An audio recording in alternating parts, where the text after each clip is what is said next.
لقد خلقنا الانسان فی کبد، اس کو ہم نے مشقتوں میں رہتا زندگی بسر کرنے کے لیے پیدا کیا ہے۔ ساری زندگی اسی طرح گزرتی ہے، تمام عمر طوفان سے کھیلتے گزری، تمام عمر طوفان سے کھیلتے گزری،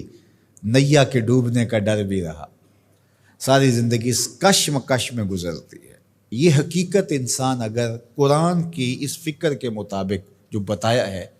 سمجھ لے تو وہ حالات کی سختیوں کا مقابلہ کرنے کے لیے تیار ہوگا، گھبرا کر کے بیٹھ نہیں جائے گا۔ جن علاقوں میں روزانہ کی بنیاد پہ یا موسم اس طرح کا ہے کہ کسی وقت بھی بارش شروع ہو جاتی ہے، تو ہم دیکھتے ہیں لوگ گھروں سے نکلتے ہیں، مطلع ابر آلود بھی نہیں ہوتا، لیکن وہ ہاتھوں کے اندر چھتریاں پکڑ کے جا رہے ہوتے ہیں کہ موسم کسی وقت بھی تیور بدل سکتا ہے، تو ہمارے پاس چھتری موجود ہونی چاہیے۔ دیہاتوں کے اندر جنگلوں میں رہنے والے لوگ جب گھر سے باہر نکلتے ہیں، ڈیرے کو جاتے ہیں، تو ایک عصا ساتھ رکھتے ہیں کہ کوئی موذی جانور آ سکتا ہے، کوئی سانپ نکل سکتا ہے، تو ہم اس کے لیے ذہنی طور پہ تیار ہوں۔ اور اگر یہ ذہنی طور پہ تیار نہ ہو تو سانپ کو دیکھ کے گھبرا جائے گا اور رونا شروع کرے گا یا آگے لگ کے بھاگ جائے گا، نتیجہ کیا کہ اذیت میں مبتلا۔ لیکن اگر اس کو پتہ ہے کہ یہ کھیت ہے، یہ جنگل ہے، یہاں یہ ہوتا رہے گا، تو جب بھی سانپ کوئی موذی جانور آئے گا یا اسے مار ڈالے گا یا اسے بھگا دے گا اور پھر اپنے کام پہ چلا جائے گا، اس کے ذہن میں بھی نہیں ہوگا کہ راستے میں مجھے آج یہ مصیبت آئی۔ اسی طرح جس نے ہاتھ میں چھتری پکڑی ہے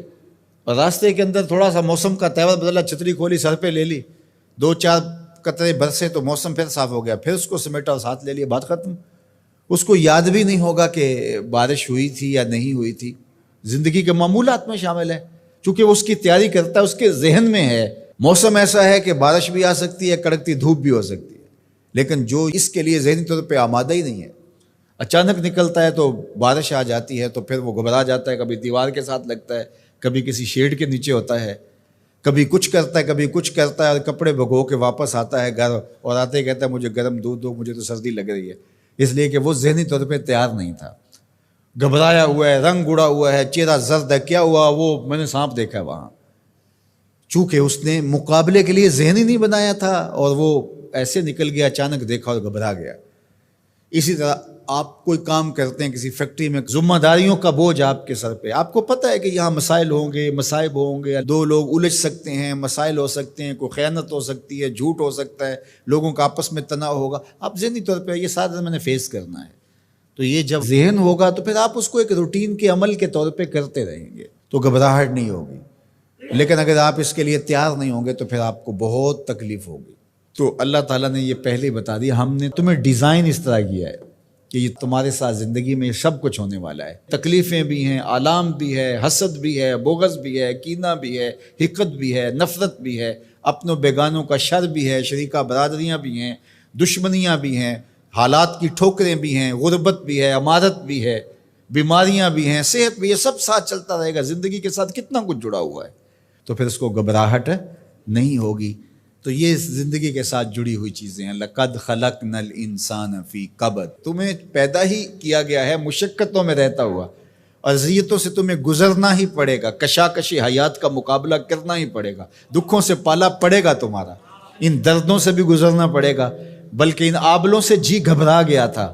ان آبلوں سے جی گھبرا گیا تھا، دل خوش ہوا راستہ پرخار دیکھ کے۔ تو وہ تو پھر خوش ہوتا ہے بندہ مشکلوں کے اندر بھی، بندہ مومن کو تکلیفوں پر جو اجر دیا جاتا ہے اگر اسے پتہ چل جائے تو وہ آرزو کرے کہ تکلیفوں میں ہی رہو۔ میرے اور آپ کے آقا و مولا فرمایا جو شخص قرآن پڑھتا ہے اس کو اجر دیا جاتا ہے، اور جو قرآن پڑھتا ہے یتتعتع فیہ، تو وہ اڑتا ہے، پھنستا ہے اور وہ اٹکتا ہے، لکنت آتی ہے، فرمایا اللہ اس کو 2 اجر دے گا۔